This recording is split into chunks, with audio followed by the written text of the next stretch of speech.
बे समाव Bodoland बुब्लिया नोंथांमोननो big breaking news लानानै फैदों। हाग्रानि मुफुरनि गाग्लोबनाया सा 6 सुबुंनि गोब्राब जोखोम जानाय सुबुंफोरखौ क'क्राझाराव थानाय रुपनाथ ब्रह्म सिभिल देहा फाहामसालियाव थिसननाय जाबाय।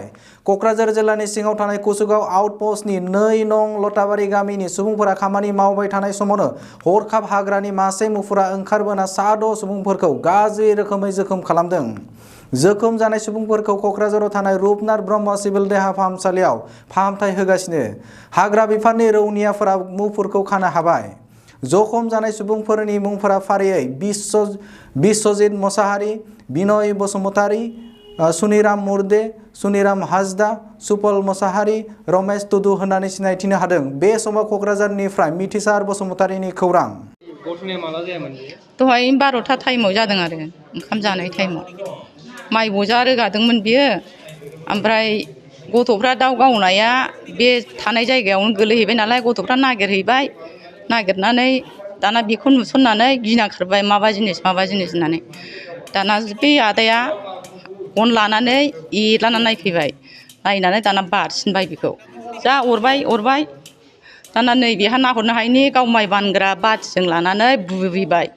बेखौ गारनानै बेखौ बारसिनबाय ओमफ्राय बारा बुजानानै दाना बेखौ जा बारसिननानै बिखायावनो जसिनानै अरबाय बिदिनो। दाना मानसि फालो खारबोबाय होमबासो गिनानै खारबाय आरो। पुलिसनि मानसियाथ' उनावसो मोनथिनानै थांबाय। मेगनानो एखे ओरैहाय अफ्रुथारदों खावसे आखिना। बिश्वजित मोसाहारि। गामिया 2 नं लतामारि आलेकजार।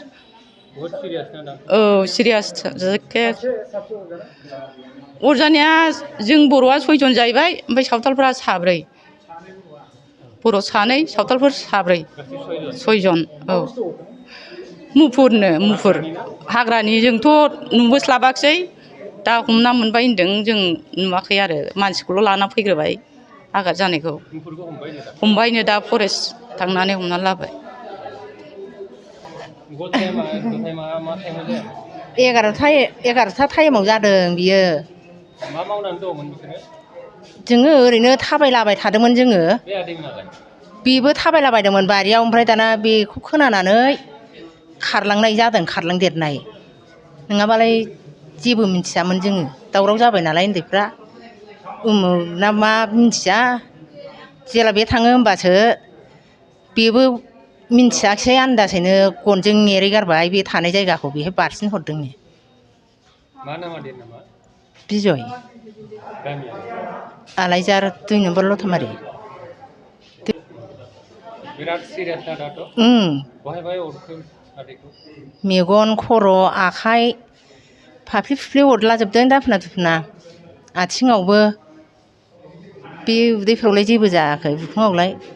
बे खर', दाफोना, मेगन, आथिं, आखाइ बेहाय जाबाय। न'आव फैथारदोंमोन नामा? औ न'आवनो बारा गोजान नङा। बे न'नि गय बागानफोर एसे एनै औवा गायनाया बेयावनो थाफैदोंमोन। गोजानाव नङा। न'खरनैबो ओरै थाथेनायावबा बोरै फैनानै थाफैखो रावबो मिन्थिया उन्दैफोर नुसनाबा। যেতিয়া আপোনালোকে ঘৰত আছিল কেইটামান বাজিছিল এই ঘটনাটো হোৱাৰ টাইমত? 1 বাজি মতন হয়েছিল। কি কৰি আছিল আপোনালোকে? আমার ধান কাটবার লাগছিল। এই ভালুটো ক'ৰ পৰা আহিছিল? ভালুকটা কোতপাড়া থেকে আসছে, তখন ওই যে আবার ধান কাটার সময়তে ওই দিকেই লাভ পাইছে। ভোট লাগাইছে না? তখন আমি তো 4 জনের ধান কাটে গেছি। সবাই ধান কাটি আছিল? ঘৰৰ ওচৰতে? ওই সময় যা যুগদু লাগছে। আপনার ক'ত কামুৰিছে আপোনাক? কামৰাটা ক'ত কামুৰিছে আপোনাক? কামড়া মানে ওই যে হাতে, হাত দিকে কামড়াইছে না? হাত দিকে আর ওই যে ঠ্যাং দিকে লাগছে। ঠ্যাং দিকে লাগছে আর ওই যে ওইদিকে কামড়াইছে পোড়া। ওইটা তো ওই যে আর ওইদিকে লাগছে।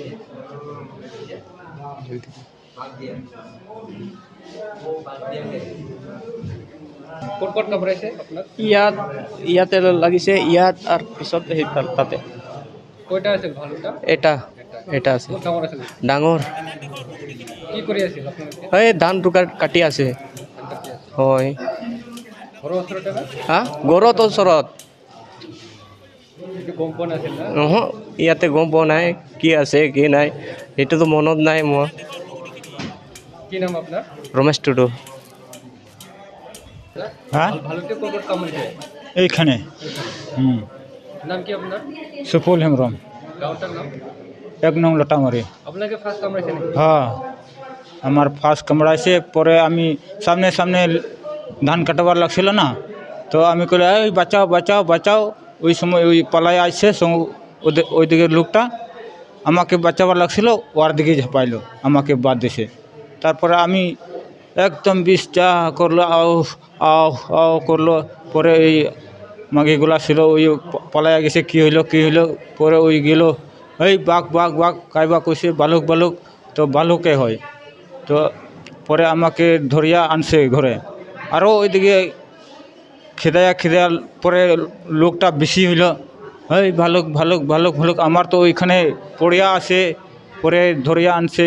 তারপরে আরও শুনছে আরও ওইখানে কামড়াইল রে, পরে অনেক লোক কামড়াইছে, আমি তো পরে তো তাল পাই নাই, যা ঘুমাইছে আমি কান্দিবার লাগছে।